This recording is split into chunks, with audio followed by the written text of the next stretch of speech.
Om Shri Sai Ram. With utmost humility and love, I offer myself at the lotus feet of our most beloved Swami. And I'm extremely grateful to him for having given me this opportunity to share his glory with all of you. My loving Sai Rams to all of you here. The rather thin crowd probably is due to not a so friendly budget and then the pounding that the Indian bowlers are getting at the hands of the friendly neighborhood batsmen. Nevertheless, a Sai Satsang is a great experience. It's a great moment. It's a great blessing.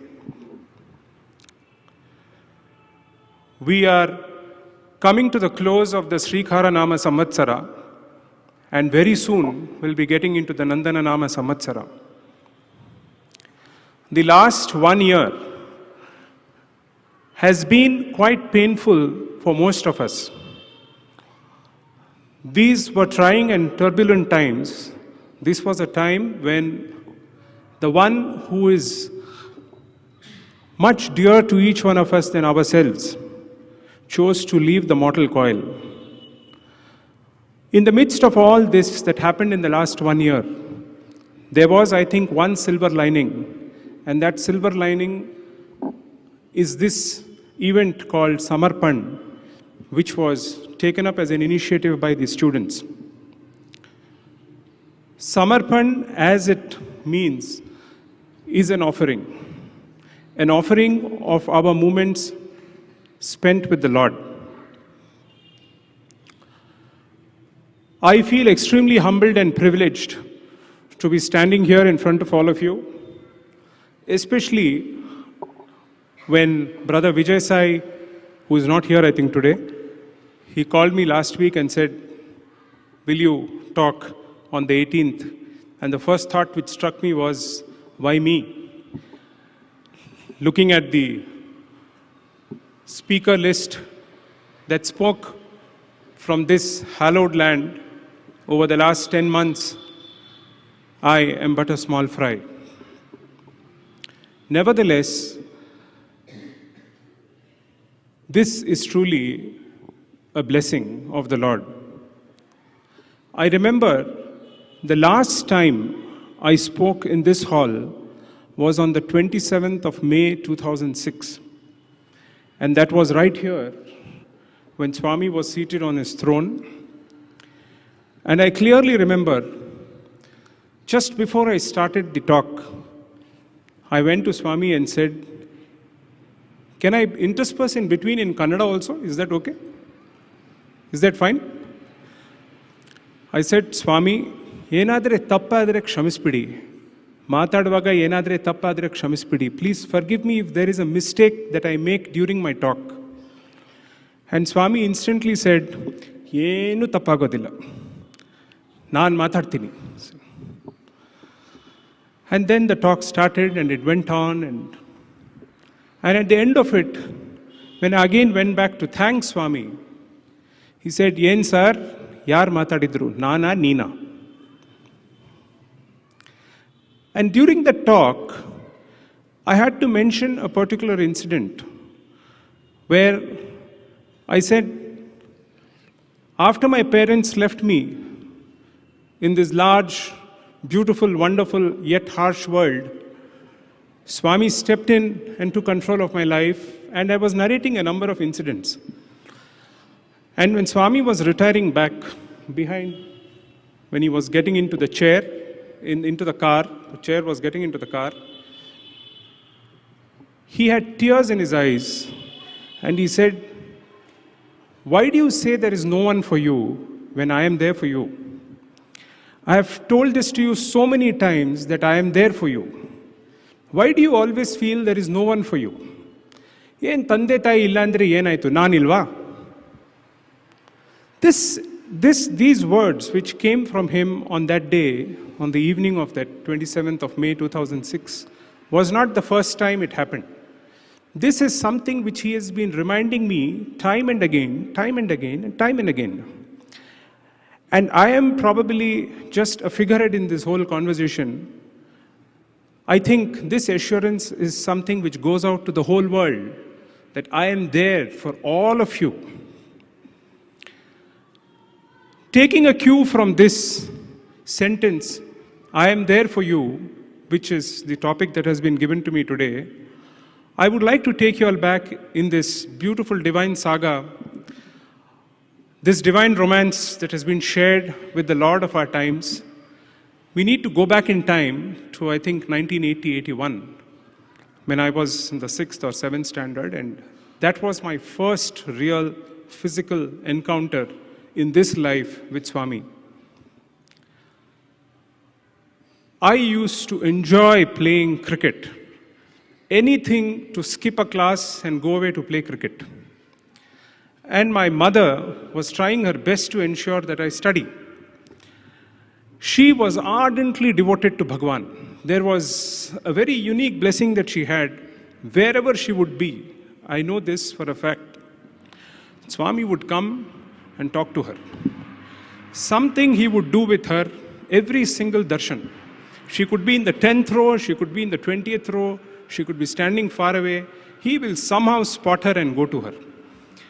And she was crazily devoted to him. She was the only person from the family who used to go again and again to have his darshan, sometimes even tell a lie at home. I am going out. And the fact was, she would have gone and quickly had a darshan of Bhagwan and come back. And one fine morning she tells me, today I will take you to see God.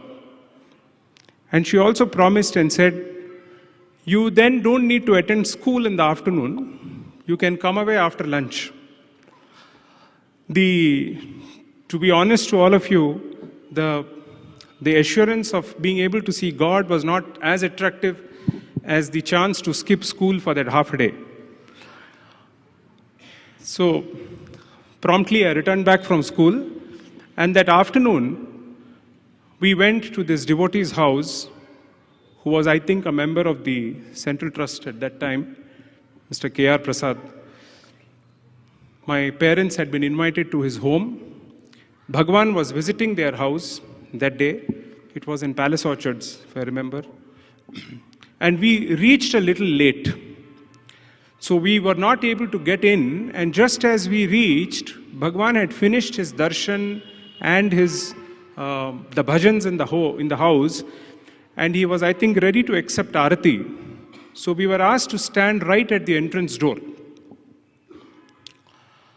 The moment Arati got over, Swami came out, and I got to know that we had come to see Bhagavan Sri Sathya Sai Baba, because there is a small background to this. My grandmother, my mother's mother, had warned me that if your mother ever takes you to see Sai Baba, don't go and look into his eyes. He will mesmerize you and he will hypnotize you. Don't ever look into his eyes. And she had literally scared me on this.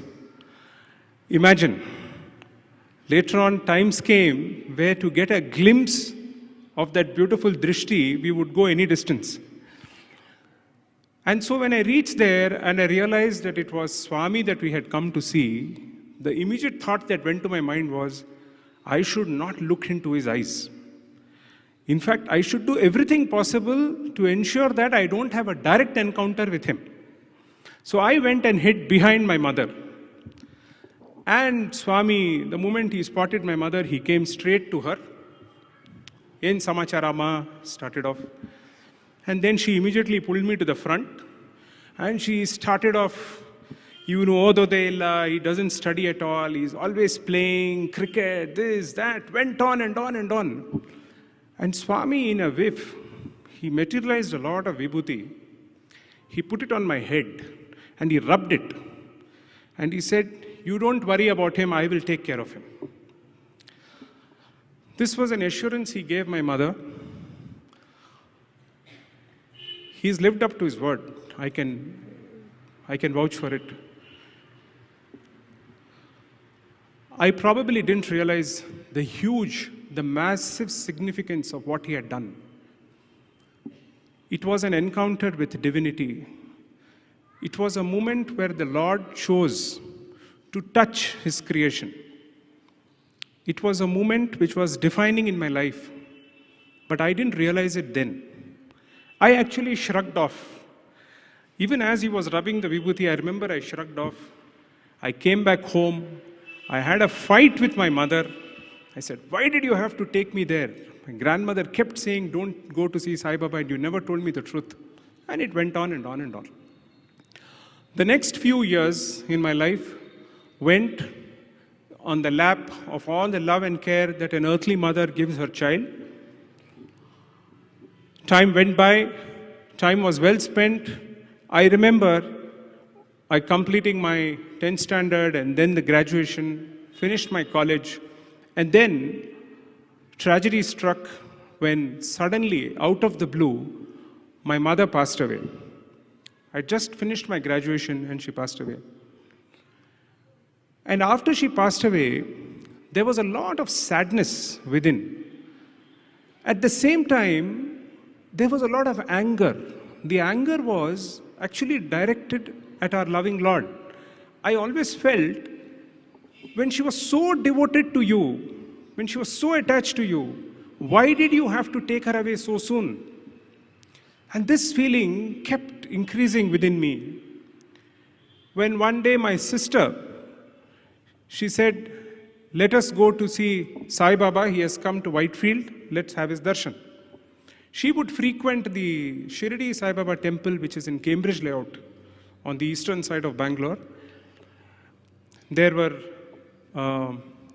was a devotee lady there, who I think is the sister of our warden.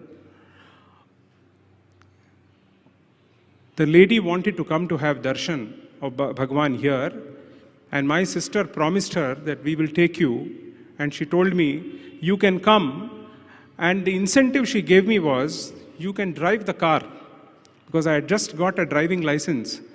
So that incentive really worked. I said, "Okay, I get a chance to drive the car, so let me use this opportunity and go." So I brought them all to Brindavan, and the Sai Ram shed was there. This hall was not there. We had parked the car outside, and these three ladies got down from the car and walked in for darshan. I chose to be seated in the car because I said, "I will not go in to have his darshan. He took away my mother from me, I will not go." So I continued to sit in the car. And then suddenly I looked back and found there was a purse or some bag which was left behind. I thought one of the ladies must have left it and probably they need it inside. So I took that bag and came into the ashram to hand it over to the lady. And the moment I came in, a Sevadal ushered me and said, come on, Sairam, you cannot go and sit on the lady's side, and you can't go that side, you sit down." So he took me and made me sit. And that happened to me at the far end, where the sand was at that time. The shed was on that corner, and Swami would come walking from here. This was all open area. And towards the end of where the last lines ended, he made me sit there under the sun. And we were waiting for Bhagwan to come out. And from within, there was anger. There were mixed feelings. I said, "Why did you have to take my mother away? Why? Anyway, now you are coming out, I will have it out with you." And Swami so beautifully and gracefully glided himself towards the Sai Ram shed. And as he came very close to me, I suddenly got up, went on my knees, and I said, "My mother died." And Swami instantly said, "But I am there for you." And the timing of his saying that was as if he expected that statement from me. The moment I said, "My mother died," he said, "But I am there for you." It happened as if it was all pre-planned. And he goes across, there was a lady sitting with some rose petals, flowers to be offered. He takes a handful of that, he comes and puts it on me. And then he walks away as if nothing happened. He went, sat for his bhajan, and he returned back. This, brothers and sisters, was the big change. I don't know what has happened to me after that particular conversation, after that particular incident with Bhagwan. Life changed instantly from that very moment. I fell, so to speak, crazily in love with him. I became mad about him. I got obsessed. For me, the whole life, the world was just Swami, Swami, and Swami alone. There was nothing else at all. Everything changed after that one single incident. It was only him. After that darshan, a few incidents happened through which he established himself in my life.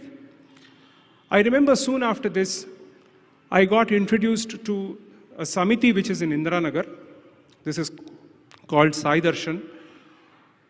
And I was told that Swami would visit this place every year whenever he came to Brindavan. And that year, Swami was supposed to visit us in the month of June. I was given the job of taking care of the garden and ensuring the flower pots are kept right outside Bhagwan's room on the first floor. Swami came and then he went upstairs. He was inside his room, and at that time one of the ladies said, the flower pot needs to be kept outside. Why have you not done it? So they said, since Swami is inside the room, you can now go and keep it outside. So I carried the pot and went up, and just when I was about to keep it right there, the door opens, and guess who comes out? The Lord himself. He comes out, he looks at me and says, hey, what is your name? So I went and told him my name. And then immediately he took his hand and 3 times he hit on the back. 3 times. And this was another incident which created a big change. It was like 3 clear assurances. I'm there, I am there, I am there. It ended with that. I went down, Swami finished his visit in the mandir. He carried on. The next few days I kept coming for darshan here. Beautiful days. This hall, incidentally, has given humanity a chance to feast on that form. It gave us all an opportunity to touch that form. It gave us an opportunity to talk to that form. His drishti, his darshan, sparshan and sambhashan happened in this very place. Those were beautiful days. I spent my time coming here, enjoying his darshan and going back. And one fine day, he chose to again surprise me with a beautiful presence, a beautiful incident where he again took the level of his involvement in my life to the next stage. I used to go to a friend of mine near C.V. Raman Nagar to learn mathematics. Being a commerce and accounting guy, I was not really exposed to maths. And we needed to be sharp in arithmetical skills even for chartered accountancy. So I would go to a certain devotee who was a close friend to learn maths. And one fine evening, when I was driving to his home, it was I think about 8 o'clock, Bemel is the renowned factory. Right behind the Bemel gate, there is a small cement road here, eastern Bangalore, and there is a bench. And a little further away from there is a railway crossing. 8 o'clock in the evening, I am driving on my bike and I am going on that road towards this friend's house. Just before the railway crossing, I think about 200 meters before the crossing, I suddenly hear a clear voice, shh, shh, as if to say, listen. And I turn around, and to my utter surprise, I see Bhagwan in his full pristine form, sitting on a bench, happily sitting on that bench, and he is swinging his legs because his feet were not touching the ground, and the full darshan of Swami on that chair. And I rubbed my eyes and said, is this real? And I threw the bike and went near, and I actually clasped the feet. And it was real. It was real Swami sitting on that bench. And then Swami immediately gets into a conversation as if nothing happened. He says, look at the moon. I said, yes, Swami. I was shivering. I don't know. There was absolutely no control over myself. He says, look at the moon. Now there is the moon. Tomorrow morning there will be the sun. The sun will come, the moon will come. The sun will come, the moon will come. Life is also like this, he said. Good times, bad times, good times, bad times. It will go on changing. But I am with you. And he was swinging his feet, his hands were on his lap, as if nothing happened. Calmly was seated, and I was perspiring. Looking back, I wonder why that kind of an emotion came. It was a most fascinating experience to see the Lord himself, out of the blue, seated on an obscure bench off a cement road behind Bemel factory on the eastern side of Bangalore on one insignificant night. He chose to come sit there to give darshan and to give an assurance that I am there. And after that, Swami gets up and he walks towards the railway crossing, and I watch him walk. And as he comes till the railway crossing, he just disappears. And I rub my eyes. This sounded like something in Amar Chitra Katha or one of those movies. I rubbed my eyes and I said, my God, was this real? What was this that happened? And I took the bike. I must have driven like a madman back to my house. I threw the bike outside. I go up to my room, and on all the pictures of Swami, there was vibhuti. Every single picture was full of vibhuti. And the next day itself, and that night I developed high fever, and I was not in control of myself at all. The next day, Swami sends Mr. K.R. Prasad home, and he comes to tell my father, Swami said, he gave a vision to your son, but ask him not to get worried. Where is he now? And I was outside.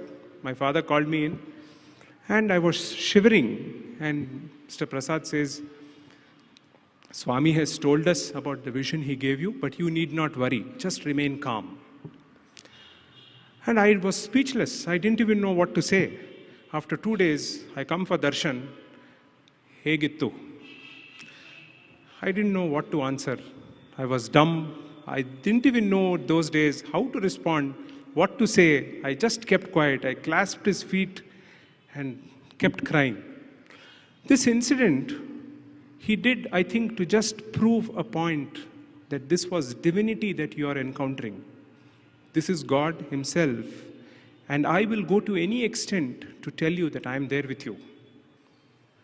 This incident gave me a feeling of intense joy from within. It gave me a feeling of belongingness. It made me realize that the earthly mother is not there anymore, but I don't need to worry because I have him for me completely. Soon after that, in January 92, Swami, again we were sitting here, he comes in his darshan and he says, Bombay. So I said, I didn't understand. What did Bombay mean? I just kept seated. He was going around, came back. Tomorrow morning, Bombay. So I didn't realize what this was all about. And I kept quiet. After darshan was over, I went into Thrai to the other side. I remember Mr. Joga Rao and Mr. Srinivas and others were sitting there. I said, Sir, Swami said, Bombay, what does this mean? So they said, Swami is leaving for Mumbai tomorrow morning. That is all that we can tell you now. We can't tell you anything beyond this. And I felt Swami must probably have meant, you also come to Bombay.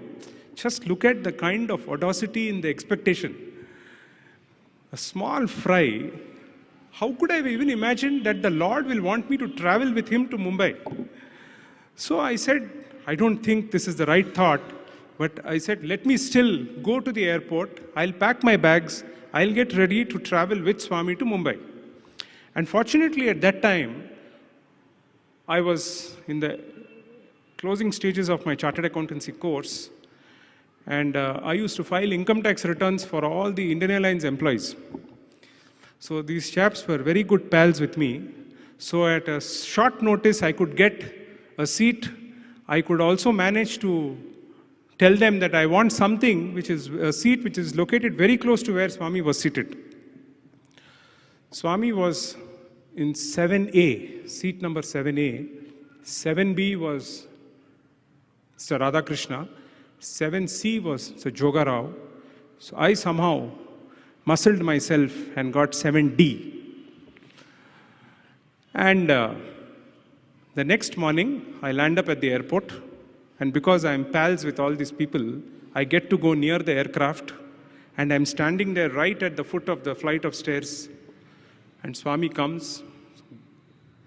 The car door opens. He looks at me and says, "Oh, you have come." As if he didn't know at all. He had created all this, and then he makes you feel as if this was all incidental. "Oh, you have come." And then he came straight, and I said, "Swami, I am also coming with you to Bombay." "Come, come, come." He held the hand, and the entire flight of steps, he took me with him up, right up to the top. And then he goes in, "Where is your seat?" So I said, "Swami, that seat, 7D. "Ah, Kutko." So I sat down.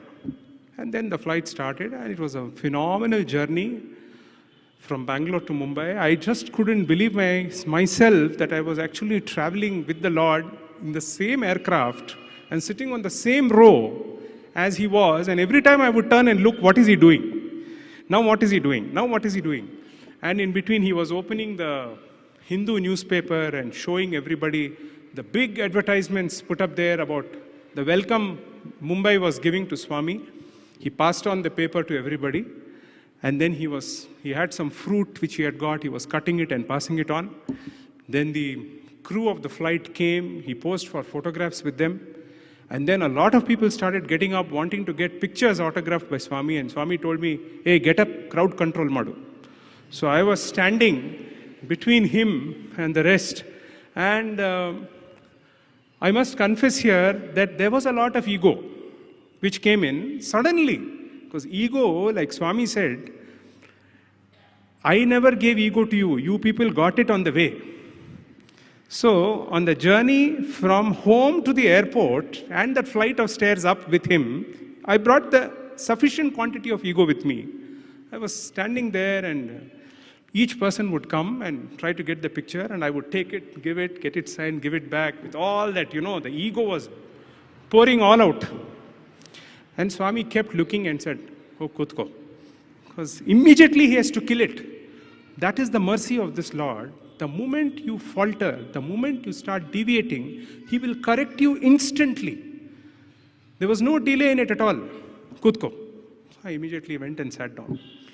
Then as the flight was about to land in Mumbai, I went up to Swami. Swami had mercifully given me 10 minutes time to talk about my mother's last days, and he said where she was now, and it was a very touching conversation with him. Towards the end, I said, "Swami, I am coming to Mumbai with you, but I have no place to stay in Bombay. So I will also be coming and staying with you only, isn't it, in Dharmakshetra?" He said, "Illa, illa." And he turned away. And I was taken aback. I said, "My God, where will I go now?" Because I had some 180 rupees or something in my pocket.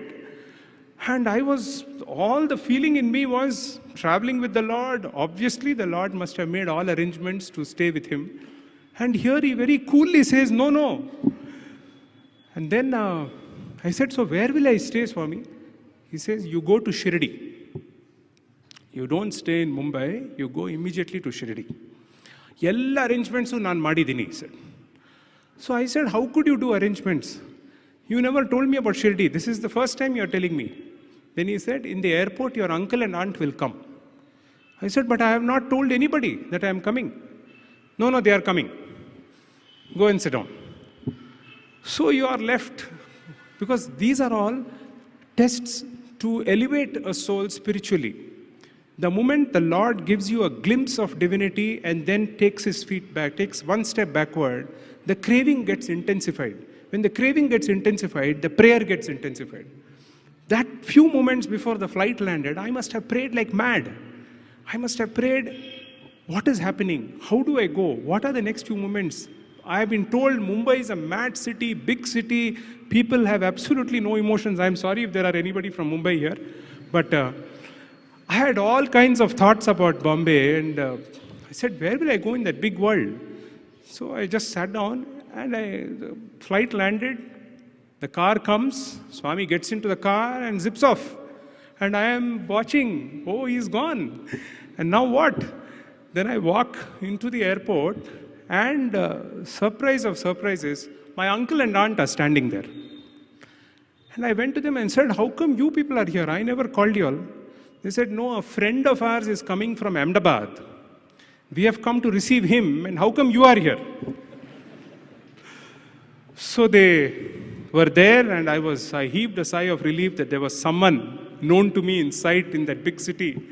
I went there, and then I told my aunt, I have to go to Shirdi, and she immediately arranged a bus ticket for me the same night. I went to Shirdi. The moment I landed, it was I think 3:30 or something in the morning, I reached there. A small boy comes and he takes complete control. I had not to do anything at all after I reached Shirdi. He comes, he says, there is a room arranged for you. He takes me to one room. Then he gets a puja thali organized. Then he says, you come with me. Those days, directly you could go to the Samadhi Mandir. He takes me there. He takes me to all the places. That next day in the afternoon, till I left Shirdi, he was my guardian, my everything. A small boy. And at the end of it, I had a fantastic time in Shirdi and had blissful darshan. Came back to Mumbai, and the heart was craving for Swami. I wanted to see him. I wanted to go to Dharmakshetra to know what is happening. And there was no news at all. People said, huge crowds. There is barricade put everywhere. My aunt said, I will try my best to get you in, but it is very difficult. And things went on like this for 2 days. No darshan of Swami, only hearing about him from people, reading about it in the newspaper. I chose to remain contented in my aunt's place. Third day, I decided, I got to know that Swami was returning back to Bangalore.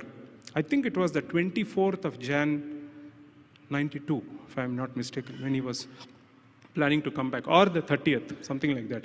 24th is when we traveled, and I think 30th he was returning, or something like that. When I got to know that he is returning back, my immediate thought was, let me try and see if I can get a seat next to him again on the way back. At least let me try to use something to get a seat again on the same row, somewhere close to him. So Mumbai, of course, I didn't know the people in the airlines. I went there, and they had booked seats in different computers. Nobody was willing to tell me which particular flight Bhagwan was taking back to Bangalore for security reasons. And the seats were also booked in different names. It was not Joga Rao, it was Rao Joga. It was not Bhagwan Sri Sathya Sai Baba, it was Baba Sri Sathya Sai. It was something else for someone else. So when I was giving them a name, they said this name is not figuring in the system at all. So I got frustrated, and suddenly one person says, he is leaving tomorrow morning by so-and-so flight. And I told him I must have a seat on that flight. With Swami's grace, I got a seat on the flight, return journey also. The next morning, I reached the airport in Mumbai, and due to some reasons on the way, I got delayed. By the time I have reached the airport, the check-in had already started.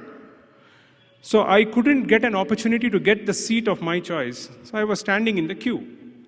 7A was Swami, again, 7B, 7C, 7D, 7E, 7F, 7G, all those seats were booked for him, for the whole troop.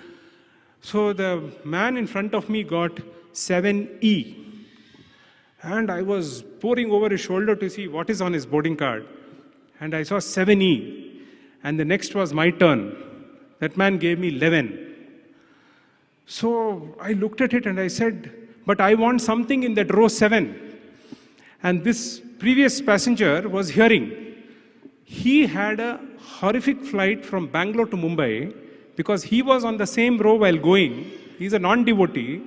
Because of the crowd and the rush that was going to Swami, he didn't want to be on the same row where Swami was. So he said, is Sai Baba traveling again on this flight? The person at the counter said, yes. Then I don't want anything in row number 7. You give me something in the back. So I again got 7E, and I was seated, and Swami came. It was, I think, 6:45 in the morning when we departed from Mumbai. Swami entered the flight. He saw me, he called, and he said, "Why did you go to the mandir first? You should have gone to Dwarkamai." I said, "My God, that means he was actually keeping track and following every single movement in Shirdi. I told you that you should have gone to Dwarkamai." I said, "Swami, you never told." "I told you." I said, "Swami, you only asked me to go to Shirdi. This is my first visit to Shirdi. How will I know where to go?" Then I realized the boy who was there kept telling me again and again, "First let's go to Dwarkamai. First let's go to Dwarkamai." And I was pushing him and telling him, "No, first the mandir, because when you come to a holy place, you must first go to the mandir." So I dragged this boy and took him to the Samadhi mandir. And this chap was adamant, "No, Dwarkamai, Dwarkamai." Swami said, "How many times I told, you didn't listen." And then I realized that the Lord had chosen one more occasion to travel a distance, to actually be there and to show us the right path. He said, "All arrangements I have made." He lived up to his word. He was there to receive at the bus stand, take me through everything, get the room booked, get the darshan organized, everything he did. We, in our ignorance, didn't follow the directions of the Lord. Unless we submit ourselves and surrender ourselves completely to the will of the Lord, it becomes very difficult for the Lord also to sometimes work through our obstinacy. We must understand that every act, every word that has come from him is bound to happen. I said, "Sorry, Swami, I'm very sorry." And then he said, "Here, Dharmakshetra Prasadam." So he gave laddu, then he gave some fruit, then he gave something. You know, with Swami it is not one or two, it will keep coming. Once he starts, it will keep on. And he said, "Tinu." It was 6:45 in the morning, and laddu was there, something else was there, a fruit was there. Probably he knew this guy will have a fantastic appetite. So I started eating everything, finished. And the journey back ended to Bangalore. There was nothing really unique or significant which happened during the journey between Swami and me at a physical level. But one thing that happened during this trip was, I suddenly felt that he was time and again trying to choose occasions, trying to create a feeling clearly that you are mine. Somewhere I started feeling this love of his was engulfing me so intensely, steadily, that I started feeling a sense of belonging to him. I felt this body, this being, this life is only for him and for nothing else, and for no one else. This feeling was very steadily building up, and this trip was one other reminder that God will go to any extent to do anything for you. The Shirdi trip ended. We came back, lot of ego. I came back to our Samiti. You know, I went to Bombay with Swami. You know, I traveled with Swami. I meet anybody there. Yeah, recently Swami went to Bombay and he took me with him. Shirdi, he actually asked me to go to Shirdi. You don't know. My first trip to Shirdi, actually Swami himself sent me. Ego. Wherever I go, it was built up. It was coming all over. Swami decided to cut this. The next 2 years, he just cut off. He was reforming from within. There was no physical interaction at all. He would ignore, he would avoid completely. He was in a divine way present at physical level. He made clear. In fact, there were occasions where I remember, if I'm seated at a particular place, he will ignore that entire line. He used to ignore the whole bunch of people near me. And so if people didn't want to have darshan, they could have chosen to sit next to me. It was that bad. It went on and on, and I used to cry. I used to wonder, what mistake have I done to be treated like this? And he would, the moment he spots me, he will turn the face. But little did I realize that all this was again done out of his infinite love. See, the mercy in the Lord is so great. Every act that he did and does and will continue to do will only be for our upliftment. I don't think a physical level ignorance, physically ignoring a devotee means that he is shrugging off a devotee or keeping him aside. I don't think that is the way to interpret it at all. Everything that he did was elevating us spiritually all the while. So the next 1.5, 2 years went in this intense craving for him.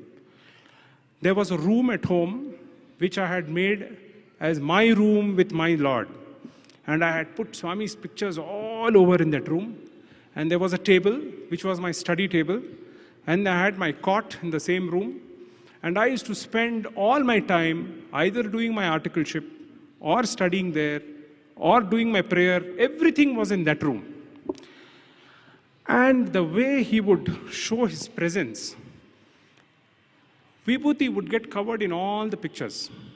And so appropriately, on every examination day, there used to be a huge outburst of Vibhuti from the photos.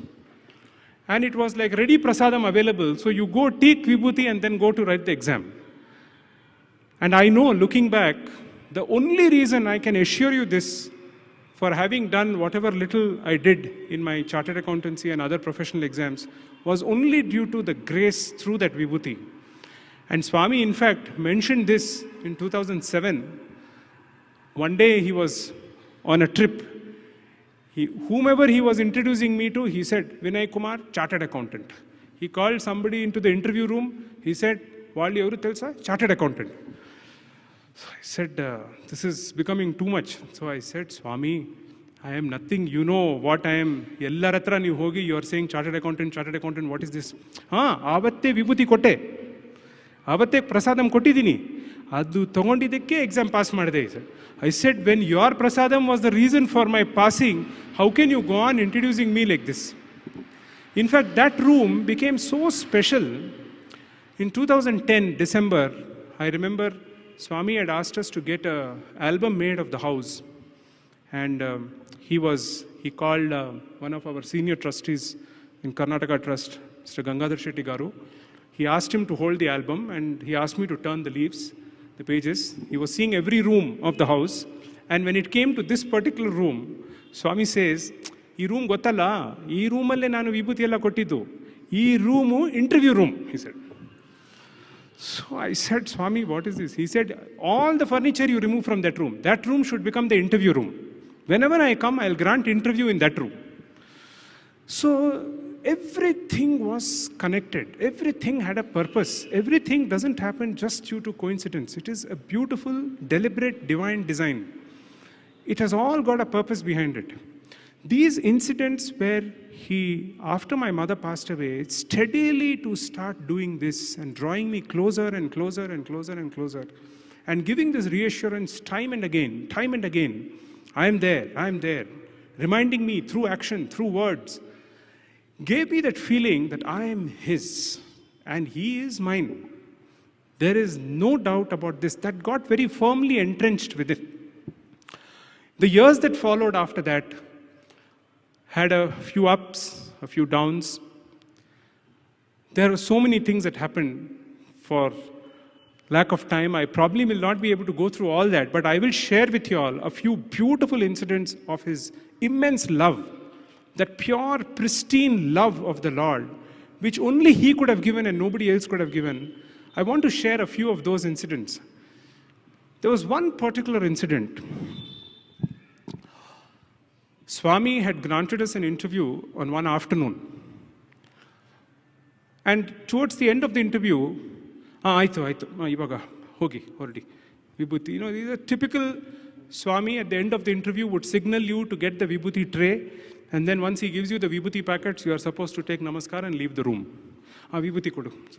So I held the tray, he gave vibhuti, and we got up and we said, Swami, we are leaving to Bangalore now. Hogbittu ba. We got up, came out, went to the room. Swami went into the bhajan mandir. He was seated on the throne for the bhajans, evening bhajans. And we, instead of sitting there, have gone back to the room. We have started unpacking everything, dressed into my colored clothes, and getting ready to start for Bangalore. And suddenly a boy comes to the room and knocks and says, Sir, Swami is calling you back. And I said, for what? Just now we took his permission. Have I done any mistake? And I was shivering. I said, has anything gone wrong unknowingly? Have I done something wrong? I don't know.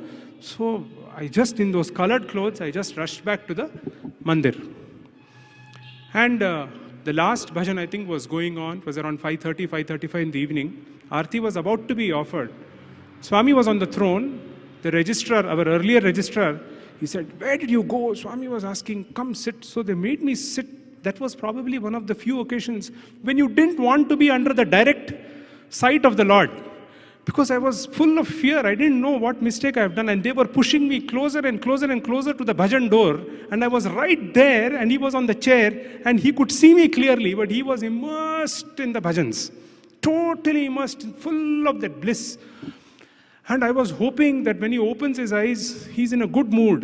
And when he opens his eyes, I don't become ash or something like that. And the bhajan ended. Aarti, and Swami slowly opened his eyes. He looked and he gave a smile. And then I knew, oh, there is nothing wrong that has happened. Nothing so drastically wrong that must have happened. If he has given that smile, everything must be fine. But I still didn't understand, why did he call us back from that room when just 1 hour ago we were with him for almost 40 minutes. Swami accepts Aarti, gets off the throne, comes till the bhajan mandir door, calls me and says, "Pada namaskara togo." So I take namaskar. He says, "Namaskara tagoldeನೆ ಹೋಗ್ತಾ ಇದೆಯಲ್ಲ, ಅದಕ್ಕೆ ಕರೆದು ನಮಸ್ಕಾರ ಕೊಡಕ್ಕೆ ಕರೆದೆ. You are leaving Puttaparthi without taking my namaskar. I called you back so that I can give you namaskar and send you." This much love, I don't think you can get from anybody. It is impossible. Why should the Lord do it? Just imagine, we are, at least I know what I am. For a measly creature like that, to call him all the way back, to tell him I have called you to give you namaskar, this only Swami could do. I don't think anybody, no other avatar can do this. Only he could do this. There was another incident which touched me so much. It was one afternoon, it was during the days when the Atirudra Mahayagna was going on in Prasanthi Nilayam. I remember one afternoon we were running around and there was a lot of work to be completed. I had not had my breakfast, I had not had lunch. A lot of work was pending for the afternoon session. And suddenly, Swami sent word around 12:45, said, "Ask him to come." I went home. I entered the dining hall. Swami was seated there. The secretary of our trust, the former secretary, was standing there. And Swami says, "Uta madilva?" I said, "Illa Swami, kutko." So I said, "Swami, how can I sit on the same table where you have your food? I will sit down." I was hungry, believe me. I was very hungry. And when somebody offers you food and when somebody offers it with so much love, how can you refuse? I said, "Swami, I'll sit down and I'll eat. Mele kutko." And he made me sit. And then he fills up the plate with everything. Then he says, "Ivattu yav divsa?" I said, "Ivattu Krishna Janmashtami." It was Janmashtami on that day. "Oh, so naan uta kodbeku." He takes his chair close. "Papa, ತಾಯಿ ತಂದೆ ಇದ್ದಿದ್ರೆ ಊಟ ಕೊಡ್ತಾ ಇದ್ರು, ಯಾರು ಇಲ್ಲ, ನಾನೇ ಕೊಡಬೇಕು." So he takes every hand and feeds. And from that chair, because he had to really strain and put his hands into my mouth and give those few mouthfuls of food, I did not know what to do. I actually said, "Swami, at this moment, please take away my prana. Because I don't think I can ever have so much love again in my life. This is too much, this much of love. I don't think anybody can give to anyone. Why should he call? Why should he call and give food and feed me?" He says, "Illa bangaru thago." He goes on. I said, "Swami, your fingers, they are into my mouth. Why?" He said, "Take away my prana now, Swami, it is enough." He says, "Prana tagombitre nan kelsa yaar ಮಾಡ್ತಾರೆ? ಹೋಗು arrangements ಮಾಡು." As if nothing happened. He takes you into the depths of that divine love He soaks you, bathes you, immerses you in that love. And then the disciplinarian in him, the mother in him, the merciful Lord in him, to put you on the path, to teach you non-attachment. Go and do your work. So he sent me back and work went on. This incident was again so touching. Later on, in fact, once when he called home for lunch, he was feeding us with so many things. Finally, at one stage, there was some Bengan masala or something which was served. And I was not touching it. And Swami kept on watching. Then he said, "Hey, Tinu." I was trying to be too smart. I said, "Swami, idella tamsik." He said, "Nan jote yen tagondru adu satvik agate. Tinu." So he made me eat that, and of course my hand was itching to have it. But you have to prove your extra smartness, no? So then he gave chocolate ice cream, vanilla ice cream, butterscotch. They came in one ready sequence and they went through the gullet smoothly, steadily, as fast as it could. And after that he says, "Last ice cream yaudu?" I said, "Chocolate." "Chocolate tinle bardu. You must not have chocolate ice cream only. Now, anyway they have made a mistake, I'll give you fruits now." So then fruits come. Variety of fruits keep coming. And after the fruits are taken, finally when we were all coming to Swami to take his namaskar before leaving, he says, "Bangaru, uta seriyaga agilla." After all this, he says, "Next time naane ready maadi kodtini."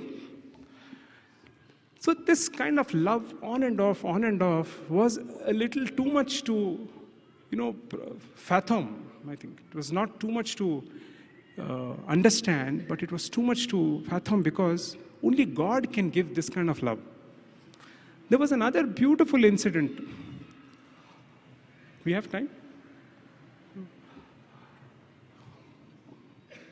Every time we would go to Parthi, I would take some Nevidyam for Swami, prepared at home.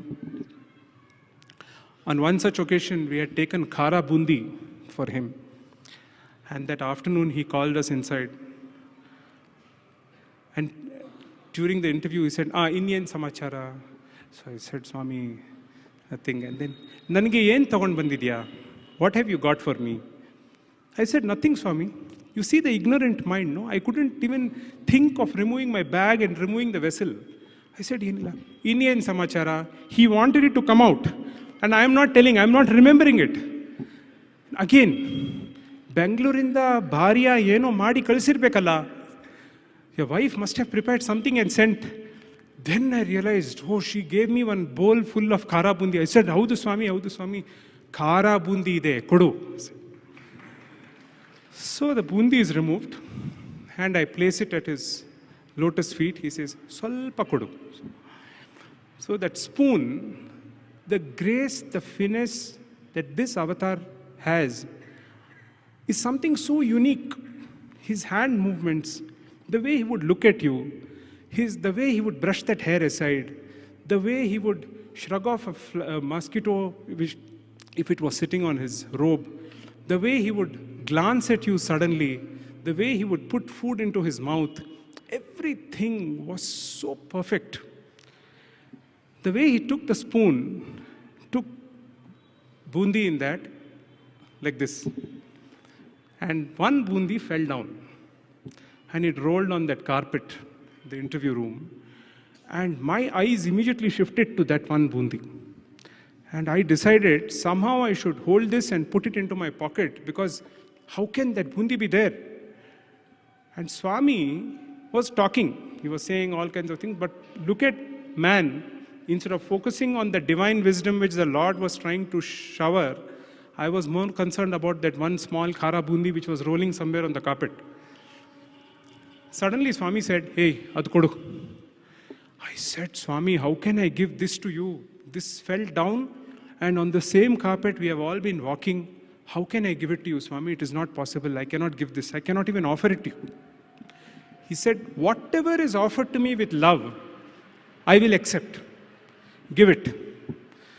So instantly I gave it and instantly he took it. And he said, Tumma santosha. And I was feeling guilty. I said, how could have I even offered something which had fallen down? But the Lord chose to give it a totally different interpretation. He said, anything that is offered to me with love, I will accept. This was the extent of his love. This was the extent of his compassion. He was not worried about the quantity. He was worried only about the quality. His love, I think, immeasurable. I remember two other incidents. Suddenly it comes to my mind during the Atirudram. I remember on the first day of the Yagna, it was supposed to have started in the evening of the 9th of August, the functions. And that afternoon, you know, how much of build-up had happened for this Yagna, and Swami was talking about it to everybody. And believe me, I want to say this in front of Swami today. Again, I mentioned this in front of him in Kulwant Hall during those Yagna days. Yet again in this Ramesh Hall, I want to tell you all, this Yagna, entire thing was conceived, thought, executed entirely by him. People very often make this mistake and associate us with it. We are no way connected, entirely conceived by him, executed by him. Every small thing he did, everything he did connected to the Yagna. There was nothing. He even got the ghee organized from Punjab.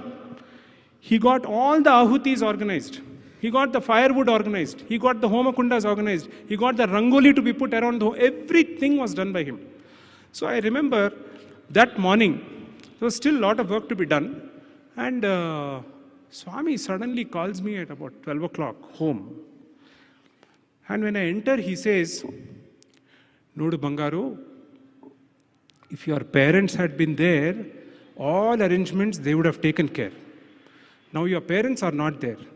So you don't get tensed and worried at all. You go now and sleep. You go to your room and sleep. You have good rest, get up, have a good bath, and straight you come to the hall. I will take care of all the arrangements. I said, Swami, there is so much work still pending. Allow me to finish that little work. I will go to the room at 3 o'clock. I'll have my bath and come. Beda. You should not go through. If your parents had been there, I would not have called you. Since your parents are not there, I am telling you, go to your room and sleep. And I had to obey him because whatever the Lord says should be obeyed. There are no two ways about it. Some things which he says might seem very basic on the face of it, but there would be a great significance beyond what he said. So I religiously went to the room and I took my good nap. On the day of the Yagna, believe me, that day we are starting and the whole world might have thought this guy must be very busy. Actually, I was resting in the room and Swami was busy getting all arrangements made. And I got up, had a bath, and right royally came. And at 2:45, some knock on the door. And that man says, Swami has sent flask with coffee. I said, what is this? What is the great thing that we are doing for the Lord to actually take care and send some coffee? This is love. This kind of care, that motherly care. You know, the words which he said was, if your parents had been there, it was different. Now that your parents are not there, I have to take care. Even the first morning when the Prana Pratishtha had to be done, with due respect to all the elders in the organization and in the trust, many of them said, Swami, why should you do the Prana Pratishtha early morning at 6 o'clock? Please take rest. Let us do it after 9 o'clock. And Swami called each one of them. I remember that incident where he called each one of the elders into the interview room. And I was seated there. And he would ask each one of them, this Yagna he is telling, is it all okay? And everybody gave Swami their own interpretations. And they said, Swami, it's so early in the morning, there is no need. Let us do it at 9 o'clock. And Swami finally heard them all out and sent them. And Swami said, you don't worry what anybody is saying. I will come. I will come at 6 in the morning and I will do the Prana Pratishtha. And then I said, Swami, but at physical level, you should not take the strain. I will come because if your parents had been there, again and again, the same thing. If your parents had been there, they would have taken care, they would have been there. Since they are not there, I have to come.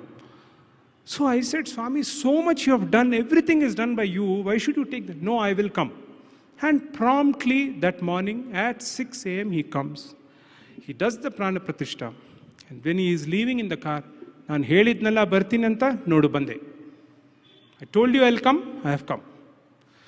So this kind of concern, this kind of care, this kind of a feeling that he kept giving me that I am there. You don't have to worry that you have nobody else, I am there. This is not a feeling just given to me. This is a feeling that is applicable to the entire humanity, that God in that form is available for all of us and is there to take care of us. In 2007 March, my wife and I, unfortunately, we had a very bad road accident on our way back from Prasanthi Nilayam one morning. It was a Thursday. That morning when I took permission to leave to Bangalore, the first thing Swami asked was, "Waifu barta idara vapasu?" I wondered why was he asking that, because it was a normal thing. Every time we would go together and return together. I said, "How do, Swami?" Ha ha. Very disgruntledly, he gave permission. And so we sat down, and afterwards we left at about 1 o'clock from there, 12:30 I think. Somewhere near this, after the highway was crossed, when we were coming towards Chikbalapur, the Devanhalli cross, we had a terrible road accident. It was a Volvo bus hitting our car head-on. I was not driving very fast, but the bus, the road was wrongly structured there. He came and hit head-on.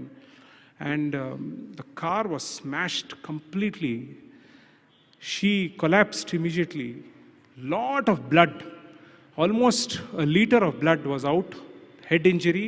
She just became unconscious. And I was sitting and I had blood all over me, injuries all over me. I didn't know what to do. We were not even able to remove her out of the car. She was caught. And we went through a lot of trauma. I mean, it's a very long story. If I keep talking about it, it will go on for the next 2 hours, I think. A good Samaritan came. He took us to the Devanhalli government hospital. At a particular point, the hospital head said, "She is no longer there. You have to understand that she is not there anymore. She has gone cold. Everything has ended. We cannot revive her now. So now we will arrange an ambulance for you to take the body back to Bangalore." And I said, I cannot believe this. I mean, how can this happen? And the first thought was Swami. And I called one of our seniors in Puttaparthi, who went straight to Swami and reported, "Swami, nan gottu, you tell him nothing is wrong. Tell him to tell the doctors to give her an injection." And he calls me back and he says, "Swami has instructed that you should tell the doctor to give her an injection." And I go to the doctor and tell him, and that man shouts at me. He says, "What are you talking? She is not there anymore. We have already covered the body and kept. How do you expect us to give her an injection? Have you gone mad?" I said, "Sai Baba has sent this message." He says, "I don't know how to respond. You go and tell Sai Baba she's already gone." I said, "But since he has said it, you please do it." So he instructs the nurse, and that lady just takes an injection and gives, like that. And the moment that injection was given, she said. So I said, "How can she is alive? How can you say she is gone?" And then he says, this is unimaginable, and the doctors all started fretting, and they couldn't imagine what was happening in front of their eyes. And finally, they thought something had gone wrong with us. Something was wrong at a different plane. I hope you understand. They got scared that somebody whom they had declared as dead was actually making a noise and coming back. They thought something was drastically wrong, but they couldn't appreciate the fact that this was a great leela of the Lord.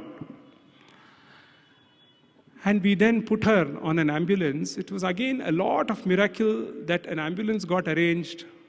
Brand new ambulance comes there with a driver in crisp, clean uniform. First time the ambulance is being driven by him. He takes us, and on the way continuously Chakravarti sir is giving information. Swami has said, "Go to Nimhans, don't worry, there is so-and-so doctor, go, take care." So we go. The doctor is waiting there. Incidentally, this doctor, Sathya is the daughter of a doctor who is to come to Swami. I think it was Narsappa. Narasappa's daughter is this Dr. Satyapra. We went to Nimmans and everything was ready. And I was soaked in blood, injuries everywhere. I don't know how I was even moving around. There were all kinds of injuries. She was still in almost a very delirious, unconscious state. We reached the hospital. The doctor takes her in. They do all kinds of tests. They say the thin layer of the brain got saved by a few millimeters of inches or something like that. It was a miraculous escape. They said she needs to be there for a few weeks. And believe me, in 2 days' time, with Swami's divine intervention, she got discharged. She came back home. I'm cutting this story short because we don't have time. Miraculously, he intervened and he got her out of the hospital. And that night, the night when I admitted her in the hospital, I went back home. I came home to get change clothes for her. And when I entered the house, the entire kitchen was full of glass pieces. The entire kitchen was flooded with glass pieces. And I didn't realize what was this. How could glass pieces be there in the kitchen? Anyway, I asked the lady in the house, what is this? And she was also shocked. Went back to the hospital. We went through the treatment. And all. Every day, the next 15 days, every day in the evening, Swami would inquire. He would make somebody or the other call, ask them how are they.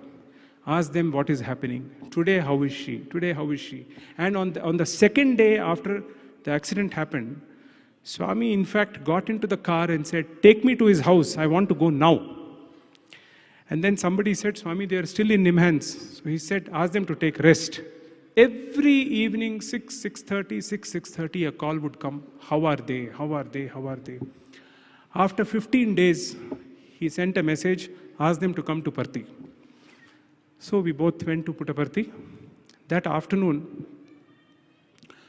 he was seated. Swami comes at 3:45 and he takes in students' terminology, it is that square cut, the first cut on the side. The moment he comes into the hall, the first cut he took and he comes around. The moment he is entering the veranda, he says, Punarjanma Kotidini, Punarjanma Kotidini.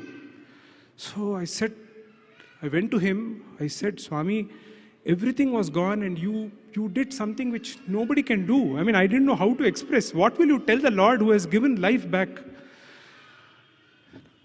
Call her inside. So I asked her to come. As we are entering the interview room, Swami says, Punarjanma, Punarjanma. He says, Hod janmadalli yeneno marta idri. Ee janma saigagi matra. You did all kinds of things in earlier births. This birth is only for Sai. And then he narrated the entire incident. He said how it happened. He said, I was standing on the road divider and you were crying. He said, you keep telling you have a lot of faith in me, but when you saw your wife was collapsing and dying, you were crying. You didn't even once call out to me. What is this faith that you have? And I was standing there and I was laughing at you. I said, why did you laugh? He said, Swami, how can you laugh? He said, you had no faith in me. You were continuously crying. You should have called out to me. You should have cried out to me. You didn't call out to me. But I didn't let you go. I did everything that was required. When the injection was put in, I put the prana inside, he said. In fact, after saying this, I actually started off telling you all, I told Swami, I want to narrate this incident in Kulwant Hall in front of everybody, Swami. You have to give me the permission. And he said, idikkinna samaya bandilla, samaya bandaga nin helu. Ivaga beda, samaya bandaga helu, he said. And I asked him many times after that. I said, Swami, permit me to tell this, permit me to tell this. And this morning, when I was sitting in my puja, and I said, Swami, at least today, allow me to share this incident in that hall, that garland just cut. And so I decided that I must share this experience with all of you today. And after that, after this, what he said was, I'm telling you, I am not able to even now believe what he said. He said, those 15 days, Swami said, every time I used to take food and take it near my mouth, I could not eat. because I was thinking about you all. He said, I have not eaten properly for 15 days. So much of love. I tell you, I don't think I deserve it. I don't think we all deserve it. So much he did. So much he's doing. We have not risen up to what he wanted us to do. We are not rising up. We are still caught in our mundane issues only. This was absolute true divinity. This was divinity in its fullest form. Can you imagine Lord saying, I could not eat because I was thinking about you? 15 days he said, Nanu uta madilla mangaru. And I held his hand and said, Swami, why? For us, why, Swami? We are not worth it. We are not worth all this love. This much love you should not give, Swami. We will not be able to take it. And somehow it ended. He gave us so much love after that. In the next few days, he kept us in Prasanthi Nilayam. He took care, every time inquiring, every time asking. So much care, so much love, so much love. When he was sending us back in that visit, when we were returning back to Bangalore, he said, Inmelinda, naan gaadi hinde back seat alli naan kutkoltini. I said, Swami, he said, ನೀನು ಯಾವಾಗೆಲ್ಲ fast ಹೋಗ್ತೀಯೋ ನಾನು control ಮಾಡ್ತೀನಿ. ಏನು ಚಿಂತೆ ಮಾಡಬೇಡ. ನಾನು back ಸೀಟಲ್ಲಿ ನಾನು ಕೂತ್ಕೊಳ್ತೀನಿ. ಫ್ರಂಟಲ್ಲಿ ನೀವು, ಬ್ಯಾಕಲ್ಲಿ ನಾನು. And after that, there was a very mundane thought. I want to just add this incident because there was a very mundane need. The car that I had was a Wagoner, white color, which met with the accident. A Volvo bus, it's a Wagoner, you can imagine. And I incidentally, in that interview, asked Swami about the glass pieces. And he said, when the bus hit the car, all the glass pieces and the steering should have come and hit your face. I turned the steering and put it the other way, and all those glass pieces, I put it off in your kitchen. That is why all those glass pieces were in the kitchen. So he can go to any extent, brothers and sisters. There is absolutely no limit. He is here now. I know he's here. You can feel it. He's very much here. It's unfortunate we are not able to see it with these eyes. We need to elevate ourselves, uplift ourselves to an extent we can see him continuously. But he's here. It is so clearly evident he's here. After this incident was over, there was a mundane requirement at a very human, earthly level.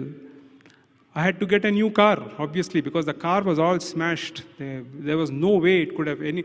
In fact, people who were driving back from Prasanthi Nilayam to Bangalore on that day, and they saw the car, they said, this chap is gone. He has merged. So there were a lot of rumors going on that he's already gone, because the car was completely shattered.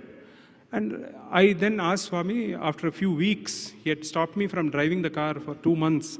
And then he said, Hosa car togobeka? I said, yes, Swami. Then I had a craving. I'm telling you to the extent a Lord can go, even to satisfy your mundane desires, small, petty, earthly, worldly desire. I wanted to have a big car. So I said, Swami, isali doddu car togobeku. So he says, ಕಾರ್ದು papers ಎಲ್ಲ ಕೊಡ್ತಾರೆ ಬೇರೆ ಬೇರೆ ಬೇರೆ car ಅದೆಲ್ಲ ತಗೊಂಡು ಬಾ ನಾನೇ ಸೆಲೆಕ್ಟ್ ಮಾಡ್ತೀನಿ. So we even went down to the extent of converting the lord into a car dealer. I got number of brochures and I wanted to buy a Honda City. It was in my innermost desire, mundane, petty desire, like I said, was I wanted to buy the Honda City. I wanted to have a grey color car. Just because I said the color should be the color of Swami's car. So I get all the brochures and Swami patiently in the interview room goes through every brochure. He asks the background of the companies. I mean, those companies and those products were so blessed that his drishti fell on all their products and those companies. But he went through all that and finally he says, Beda Bangaru, chik gadi itkondre saku. Dodd car beda bangaru. But I was arguing. Illa Swami, dod car beku Swami. Please allow me to buy this car. And then he says, Beda Bangaru. Then he tells my wife, he comes through the other route. He tells her, you should tell him it is not correct to have a big car. Very difficult. Nowadays, lot of traffic is there. Ashram, people are moving around. I said, Swami, 24 hours I am not in the ashram. I have to travel from Bangalore to come. And in Bangalore also I need the car. He said, illa, chikku gadi saku. Nane kodtini, chikku gadi tagold bartini. Nannatra cars ide, small cars ide, nane kodtini. I said, Swami, I want to buy this car only. Hata, adamance. And then he says, Aitu. Itko. So I go ahead and I buy the Honda City car. And proud owner of the car. And I drive it to Parthi and come. And I get the keys. And I keep it for Swami to come and bless. When he is blessing it, he says, Chanagila gadi. I said, Swami, tumba olle car Swami, smooth agide. Chacha, chanagila. Then he is not touching the key only. He is touching the rose on the plate, he is touching the edge of the plate, he is touching everything else, but the key he is avoiding. And I am trying to push the key near his hand somehow, and he is master craftsman. I mean, how can you play games with the Lord? Everything is known. He had decided it was just a temporary accommodation to satisfy the mundane desire of a devotee. The devotee wants a car, okay, let him have the joy of owning the car. Ultimately, I will show him the right path. So he avoided touching the key. And something within me felt, that key he didn't touch, that key he didn't touch, something is wrong with this car. That feeling started. And you will not believe me, brothers and sisters. You can ask anybody, Honda City is supposed to be a smooth drive. Right from that day, this was I think the second day after we got the car, this car was giving me a rough ride. Each time I sit and I try to drive, I'm getting a rough feeling. I'm not getting even 1/100th of the smoothness of the Maruti Wagoner. And Swami purposely, every time, Hosa gadi hengide. And he will be passing and suddenly, new car, like this. So one day I said, Swami, a karu tumba rough agide. Kotbidu. I just tried to see if he will say, okay, I'll make it okay or something. Could be do, instantly. And in a matter of a few months, it was a terrible experience driving that car. I almost started hating it. And then I one day went to Swami and said, I made a big mistake, Swami. I don't want that car. I want to give it off. Kotbidu, he said. And I got a buyer and sold the car. And then Swami says, buy the same type of car in which you had the accident. I said, Swami, psychologically, it will create nightmares for us if we have the same car. Illa, ade car togo. So I said, you wanted us to have a small car. I'll get you brochures of many small cars. So once again, Bhagavan Baba becomes a car dealer. Again, I take brochures. And this time it is, the i10 and all those, the Skoda, the small car, the Maruti's other one, all kinds of small cars I took. And Swami immediately picked out the Wagoner and said, this is not some kind of a publicity for Wagoner, incidentally. I mean, I'm not marketing for Wagoner or I'm not part of Maruti Suzuki in any sense. But he instantly picked it out and he said, "E car e tago, a car color white itala, white e tago." And he made us buy the same white color Wagoner. And he said, go, get the car, bring the keys. So much of, because he knew that was right. He knew it was important for us to not have a big profile. He knew he was teaching a lesson in contentment. He was teaching a lesson in keeping a low profile. He was teaching a lesson to show the devotee that lead a life which is not necessarily ostentatious. Those were the messages that were coming forth. Not that he didn't want a person to have a big car or a small car. The moment I take the keys, I had kept it inside a pouch. And the pouch was in my pocket. And that day happened to be some function in Prasanthi Nilayam. Some one of the districts had come and they were putting up a drama or something like that, and Swami was there. He had come, he was already witnessing. I reached Kulwant Hall late, so I was seated there in the veranda, and I was hoping that after Aarati, Swami will probably, look at me at least, and then I get a chance to go and tell him that the car has been bought. And you will not believe, even as the program was going on, even as the drama was going on, Swami comes backstage. He comes straight there. Car tugondya? He said, yes. Key kodu. And I got the key and Swami blessed it. So this is an incident to make us feel that mundane desires, mundane thoughts also He will satisfy. Everything He will satisfy. He is there for us. Whatever He does is in our interest. Nothing that He did or does or will continue to do will ever be against our interest. We need to be available to Him. We have to be available for Him to shower that mercy on us. That is all that is required. The timing is important. There were a few. Do we have time? How much time? 10 minutes. Okay. Are you all getting bored? Okay. I'll take two more. One of them is quite a funny incident, but these come to my mind immediately. Two more incidents where he sort of was trying to convey a message. And the Lord chooses His own style to convey a message. His style is different, One day, I was sitting in the interview room. Suddenly, I incidentally don't know how to sing bhajans. I incidentally don't know anything much about Vedam. Total murkha. God will accept people in spite of all deficiencies, because that is His mercy. One afternoon, I was sitting at His feet. Suddenly He says, hey, how do I look to you?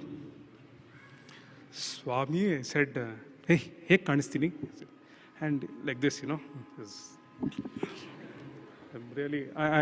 I have taken permission to narrate this from Swami directly, and I'm sure he will not be angry with me for this, because there was a much greater message which he conveyed through this.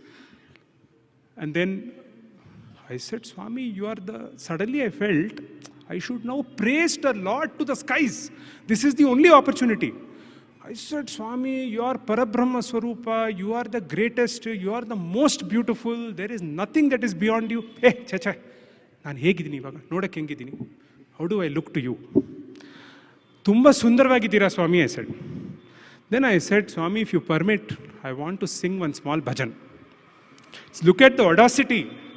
Somebody who cannot sing bhajans, he's having the audacity to tell the Lord Himself, who is Saraswati Sakshat, that I will sing a bhajan for you. Just look at the audacity in me.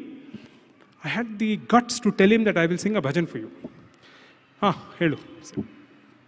He knew that this is an absolute Sangeeta Shunya. But the mercy in him gave that opportunity. So I said, I started singing that bhajan Sai Sundara. I actually don't have the guts to even sing it now, because there's still a lot of that ego, but I'll venture into it. I said, Sai Sundara Sundara. Cha, stop madu, he said. And I said, what is this? I'm trying to put in my best and say that I can sing. And he just admonishes you like that. I didn't leave. I continued. Cha, stop madu, he said. Then I held his hand and I said, Swami, raga tala ilde irbodu, bhava ide. Kelelebek neevu, I said. And you'll not believe, like a small kid, Aitu Bangaru, helu. And then with rapt attention, Swami heard the entire song. His eyes are closed, he's in total bliss. Total bliss.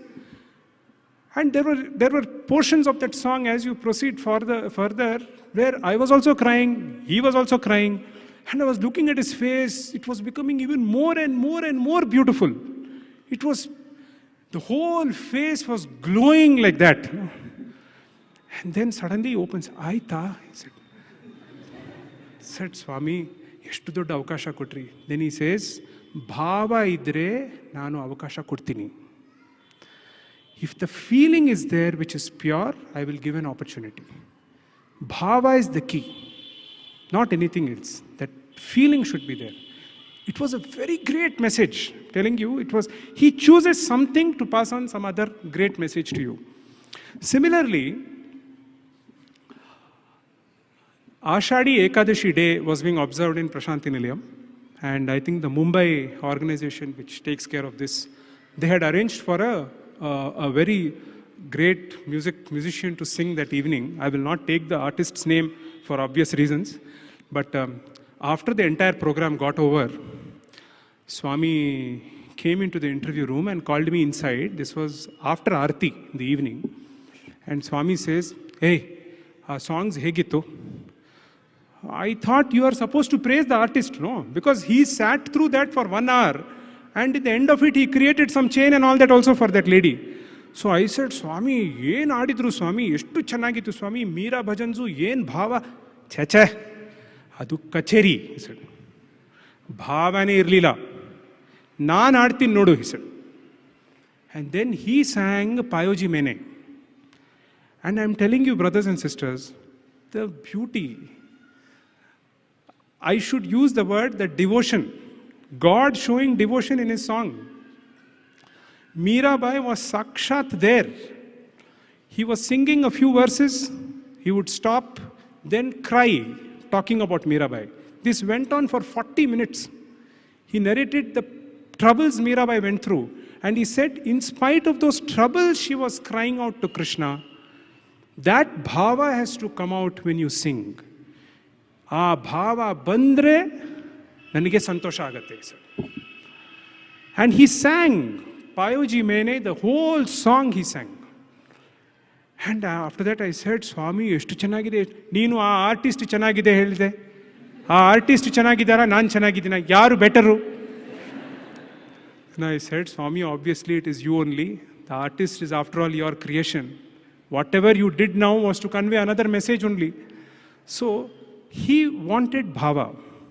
It was that inner feeling, that sincerity, that feeling of oneness with the Lord. Once it gets translated to actions, in word, deed and action, then obviously the Lord's grace will flow. That mellifluous grace will incessantly flow. There was another very funny incident, 5 minutes, yeah, where Swami, he wanted to teach another lesson. And he took a lot of pain for this.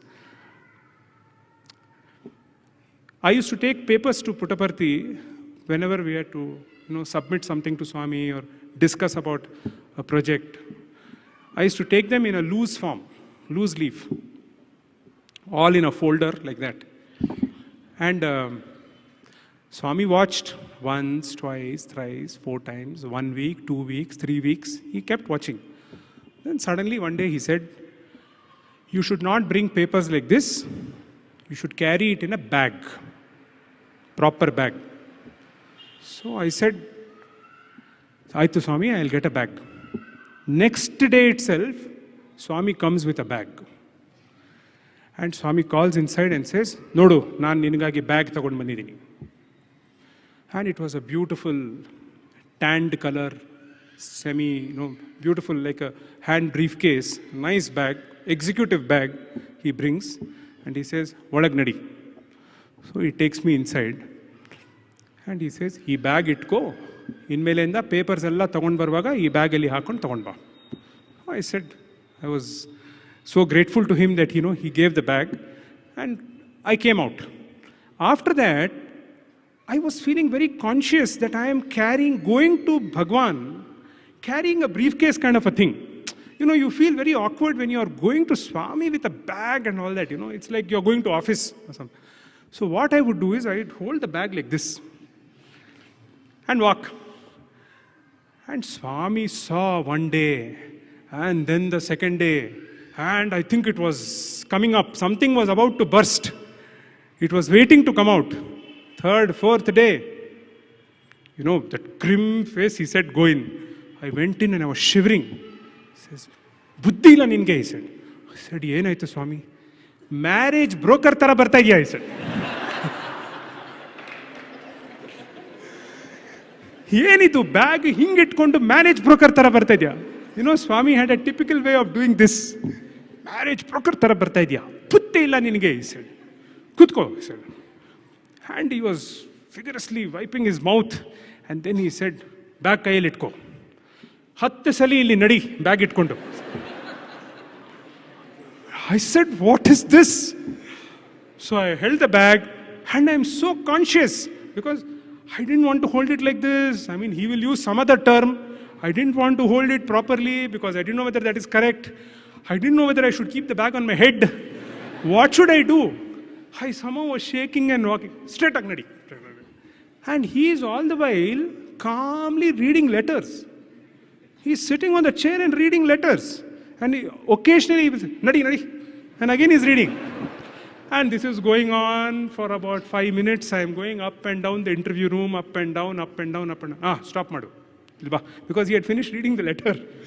He calls and then he says, Nodu Bangaru, bag itkonduvaga ಧೈರ್ಯವಾಗಿ bold ಆಗಿ chest ಹೊರಗೆ ಇಟ್ಕೊಂಡು head high ಆಗಿ ಇಟ್ಕೊಂಡು ನಡಿಬೇಕು, ಹಿಂಗಿಟ್ಕೊಂಡು ನಡಿಬೇಕು, ನಡಿ. Yes swami. And I walked. Then he says, how should you use the bag? So he opened the compartments. He says, this compartment keep all these kind of papers, this compartment keep these kind of papers. Then if you have money, put it inside the zip. Then there was a small key. So he says you should lock the bag.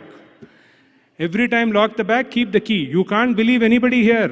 So lock the bag and keep the key with you. Ee tara itkobeku bag. He spent so much time in guiding how you should walk with a bag. And after that, I don't know, many of you must have probably seen me going to Puttaparthi with that bag.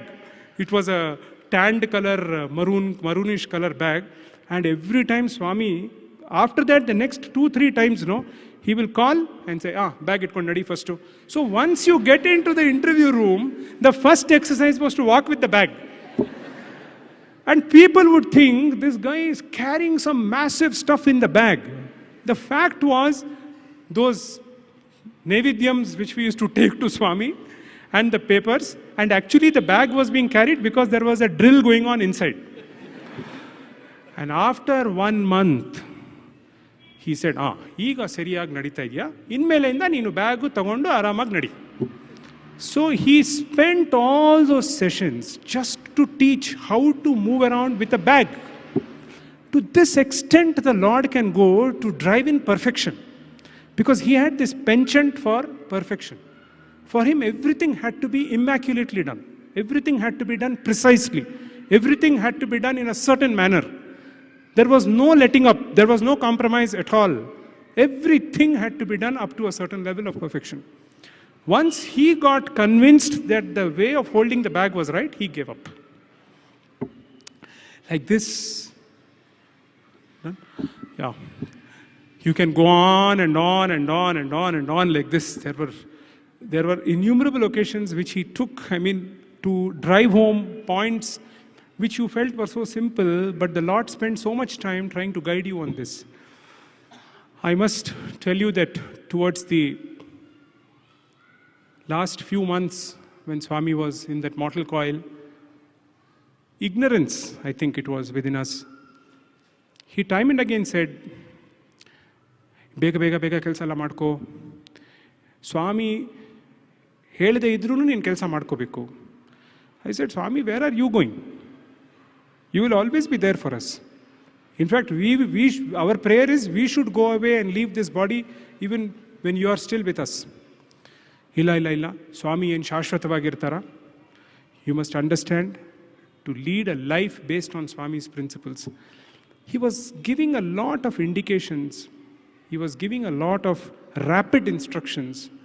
I remember towards the end, one very touching incident. It happened, I think, somewhere after the sports day of 2011. Suddenly Swami one day said, where is your house? So I said, it is in Bangalore. Then he says, Mysuralli ilva mane? I said, illa Swami. Mysuralli mane madu. I said, why should I have a house in Mysore? There is no need. Then he takes the trouble of identifying a land in Mysore, pushes us to buy the land in Mysore, and he says, Swami, ivaga ಮತ್ತೆ ಇದೇ ಥರ ಮಾತಾಡ್ತಾ ಇರೋಕ್ಕಾಗಲ್ಲ, ನಾನು ಏನೇನು instructions ಕೊಡ್ತಾ ಇದ್ದೀನೋ ಬೇಗ ಮುಗಿಸ್ಬಿಡು. I said, what is the hurry? Why are we in this mad rush for what? But little did we realize that the Lord was trying to usher in a certain kind of life for all of us. He was trying to tell us clearly, we didn't understand, that He is there always for us, but we will be bereft of that physical guidance probably. I feel I have had a few heart-to-heart conversations with Swami about the students and their role. And I sincerely feel, every time he would talk about students, tears and the sense of pride and the sense of, they being mine was always there. I feel the world is actually looking up to the students of Sathya Sai. There is a great onerous responsibility on the students to lay the road ahead, to show the path, which has already been carved out by Swami. They, I think, have to get hugely involved in the mission from now. And I always will consider myself to be unfortunate to not have been a student of Bhagwan's university. But I feel I want to look up and follow the path that is going to be laid by the students. His students are the only hope for mankind. There is no other hope for mankind today other than the role which the students will play. A big initiative in this direction is already underway with the Vidyavahini program, but I am sure in the days, months and years to come, his students will rule the world. They will show the direction. Everybody will tame themselves and follow his students. There's a tremendous responsibility on the students. The feeling, because he has touched them, he is a part of them directly. I don't think Swami ever spoke about my properties. The only property he said was his were his students. Finally, getting back to the topic which Vidyadhar and other senior alumni gave me, I am there for you, is what he said. It is very painful. I keep asking, Swami, where are you? Now where are you? I want to see that form. I want to touch that form. I want to feel that form. I want to talk to that form. It's okay. Let people say you are physically getting attached to him. Doesn't matter. After all, such a beautiful avatar will not come again. It happened once. That will be the grandest, the most beautiful avatar that humanity has ever witnessed in any yuga. We miss him. Each one of us here misses him a lot. And the question comes, where are you, Swami, now? Why is it I'm not able to see you? But I'm steadily getting reconciled to a fact that if there is this intense craving from within, if there is that heart-to-heart sort of a prayer, instantly he manifests himself. He doesn't, just as he would do when he was in that mortal coil, instantly he's there. In fact, I feel we should put our hands on our chest and say, not ask him, not say Swami is saying, I am there for you. I think we need to ask ourselves, are we there for him? We need to be there for him to work through us. Our lives becomes his message. I think we need to raise up and we need, because so much love, so much care, so much of guidance, I don't think any avatar ever gave. It is time for us to pull up our socks, become one. All should be one. It should all be a united effort. And we should all have one common agenda to take forward Swami's love, Swami's message on service, on love, on compassion to the whole of humanity and make the whole of humanity into one large, big Sai family. Jai Sai Ram.